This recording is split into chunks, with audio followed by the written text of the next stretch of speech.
it seemed like ever since the Supreme Court took up the New York Rifle Pistol Club versus Bruin and gave their ruling on it, that a whole can of worms have been opened up from state to state, ultimately banning certain guns, banning certain capacities. And I want to take a moment and just speak to the idea of, does the government know how many and what kind of guns you have? Because as people who own certain guns in a certain state one day woke up the next day, suddenly that gun is illegal. So does the government know you have that gun? And how many of them do you have? Do they know these things? Well, this is a very complicated question to answer, which is why we're going to take some time and do that. Let's start with, when you go buy a gun and you fill out your form, that form stays with the gun store forever, as long as that gun store is in business. And we'll come back to that, because if they go out of business, that's a whole different story. But as long as they stay in business, that form is going to stay there.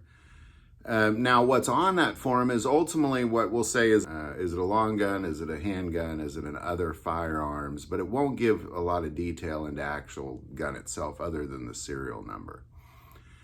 Now, if that store closes down, then all of those documents go into the ATF's holding facility, and then they do technically have a record. But if you've ever seen that facility, it's billions and billions and billions of pages of documents just bursting at the seams in that building. So when you're just kind of minding your own business, doing your own thing, I guess the answer is they know they could know you have a gun. They just don't know necessarily what kind it is. It's either a long gun, handgun, or other firearms. But they really don't know. I mean, unless they're looking at that gun store. Now, what I'll also say is that if they're looking for a certain kind of gun, this is where you're going to probably run into trouble. Because if they're looking for a certain kind of gun that has been banned, let's just say they ban ARs. So they go to what they'll do is they'll do a reverse trace of those guns, and they'll track them down to the individual owners, and then they will know what kind of guns you have, but only those specific guns. So let me give you an example. Let's say they ban ARs. And the ATF will then go to every single manufacturer of the AR, and they'll say, in the last decade or however long, give us a record of all the guns you sold to distributors. And then they'll say, well, here's the thousands of guns that we sold to distributors. Then they'll go to those distributors and they'll say, okay, we have these thousands of guns we need to trace. Where did you sell them to? And then they'll say, well, I sold 3 to this store, 10 to that store. And ultimately, then they'll go to that store and they'll say, okay, we see that you have 3 of these guns. Who did you sell them to? And then that'll ultimately lead to you.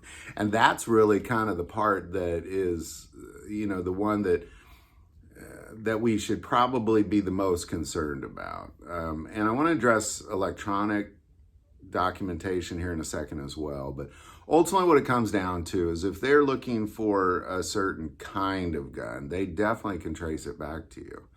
If they're just looking to see how many guns you have, I think that's kind of an impossible task to come down to. They'd have to first search you by name specifically, but then again, they don't know which gun stores you went to. So really, it's an impossible task to know what kind of guns you have and how many you have, unless they're doing a reverse trace on a specific gun.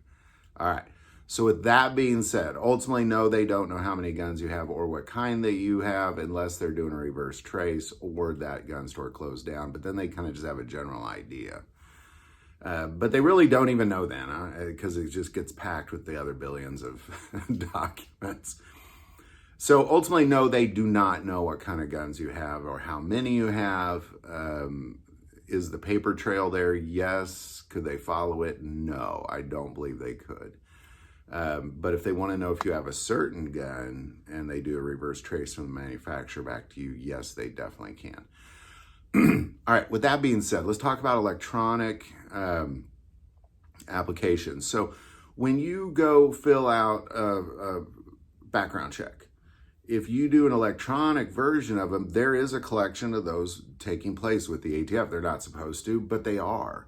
And they're ultimately arguing that it's this technology piece of the space, the amount of space that they have, is limiting their access to these documents, so they have to do them electronically. So this is something that you have to kind of wake up to, that what we're seeing now is if you go into a store and you do an electronic application, it's going to the ATF. Now, what I'll also say is if a store closes down, a lot of those documents are now going to electronic as well. So kind of what I said earlier about a store closing down, you get these giant paper trails here, but they're going electronic as well. So we kind of have to, you know, a year from now, I'm going to remake this video and it's going to be even different because of what they're doing electronically.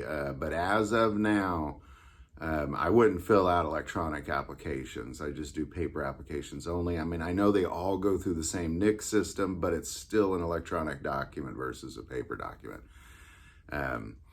So there you go. Do they know what kind of guns you have, or how many? No, they don't. Do they know, can they find out if you have a certain gun? Yes, they could do a reverse trace and absolutely lead straight to you. So any thoughts or insight on that, definitely put that below. I would like to take a moment and say that most people who watch this channel, they're not subscribers to the channel. Please take a moment, hit that subscribe button. It greatly increases the algorithm and our ability to get these messages out. That link is below. But the most important part of this channel is we take prayer requests. So please don't ever hesitate to send that in. Thank you for watching this episode of God, Family, and Guns. And as always, love God, love your family, love guns.